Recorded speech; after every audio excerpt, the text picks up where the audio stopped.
നമസ്തേ. തുളസിച്ചെടിയെക്കുറിച്ചും ആ ചെടിയുടെ മഹാത്മ്യത്തെക്കുറിച്ചും നാം എല്ലാം ഉറപ്പായും അറിഞ്ഞിരിക്കണം. ഭഗവാൻ പറഞ്ഞിട്ടുണ്ട്, ഒരു ഭക്തൻ എനിക്കായി തുളസിയുടെ ഒരു ഇല ഭക്തിയോടെ സമർപ്പിച്ചാൽ അനന്തര സമ്പത്തുകൾക്കപ്പുറം എനിക്കത് പ്രിയമാണ്. ലക്ഷ്മിയും സരസ്വതിയും ഗംഗയും ഒരിക്കൽ കലഹമുണ്ടായി. കലഹത്തിൻ്റെ ഫലമായി മൂവരും പരസ്പരം ശപിച്ചു. അതിൽ ലക്ഷ്മി തുളസിച്ചെടിയായി രൂപാന്തരപ്പെട്ടു. ഹിന്ദു വിശ്വാസപ്രകാരം ഭവനത്തിൽ തുളസി നട്ടാൽ അത് വിഷ്ണു ലക്ഷ്മി സാന്നിധ്യമാകുന്നു. തുളസി നെഗറ്റീവ് എനർജി നീക്കുകയും അശുഭശക്തികളെ അകറ്റും എന്നും വിശ്വസിക്കുന്നു. ആ സാന്നിധ്യം നിലനിർത്താൻ തുളസി ദേവിയെ പരിപാലിക്കേണ്ടത് ഇങ്ങനെയാണ്. സാധാരണയായി നാം എല്ലാവരും വീട്ടുമുറ്റത്ത് തുളസി നടാറുണ്ട്. വാസ്തുപ്രകാരം തുളസിത്തറയും നിർമ്മിക്കാറുണ്ട്. പ്രഭാതത്തിൽ തുളസി ദേവിക്ക് ദീപം തെളിയിക്കുക, ചുറ്റുപാട് വൃത്തിയായി സൂക്ഷിക്കുക, സന്ധ്യാസമയത്ത് പ്രാർത്ഥിക്കുക, ഇവ വീടിൻ്റെയും കുടുംബാന്തരീക്ഷത്തിൻ്റെയും ആത്മീയ ശക്തി വർദ്ധിപ്പിക്കും. ഇനി തുളസി ഈ പറയുന്ന ദിശകളിൽ നടുക. അപ്പോൾ കിഴക്ക് ദിശയിൽ മഞ്ഞളും തുളസിയും ചേർന്ന് നട്ടാൽ ലക്ഷ്മി നാരായണ അനുഗ്രഹം ലഭിക്കും. വീടിൻ്റെ വടക്ക് കിഴക്ക് ഭാഗത്ത് ദൈവ സാന്നിധ്യത്തിനും പൂജാസ്ഥലത്തിനും അനുയോജ്യമാണ്. ഈ ഭാഗത്ത് തുളസി നട്ടാൽ പോസിറ്റീവ് എനർജി വീട് മുഴുവൻ പടരും. തെക്ക് പടിഞ്ഞാറ് ഭാഗത്തായിട്ട് തുളസി നടാതിരിക്കുക. ഈ സ്ഥാനം ഭൂതസ്ഥാനമായി കണക്കാക്കപ്പെടുന്നു.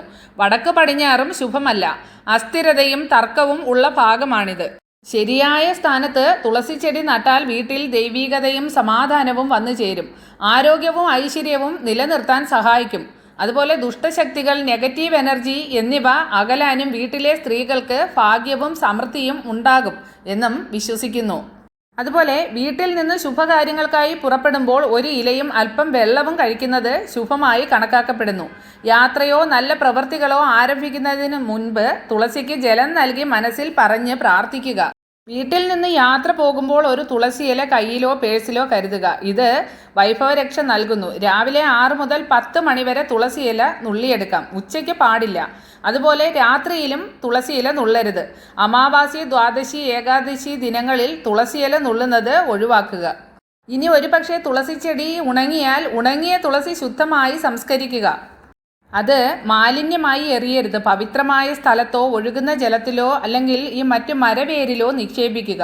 പുതിയ തുളസി നട്ട് പരിപാലിക്കുക. അപ്പോൾ തുളസി ഉണങ്ങിയാൽ നിങ്ങളിലെ ദൈവാനുഗ്രഹം നഷ്ടപ്പെടുന്നതല്ല, മറിച്ച് പുതിയ തുളസി നടുന്നതിലൂടെ ഭക്തിയെ പുതുക്കാനുള്ള ദൈവസൂചന കൂടിയാണ്. അപ്പോൾ തുളസി ചെടിയെ എല്ലാവരും ഇങ്ങനെ പരിപാലിക്കുക. ഈ പറഞ്ഞതുപോലെ കാര്യങ്ങളെല്ലാം ചെയ്യുക. എല്ലാവർക്കും ലക്ഷ്മി ദേവിയുടെയും വിഷ്ണു ഭഗവാന്റെയും അനുഗ്രഹം ഉണ്ടാകട്ടെ.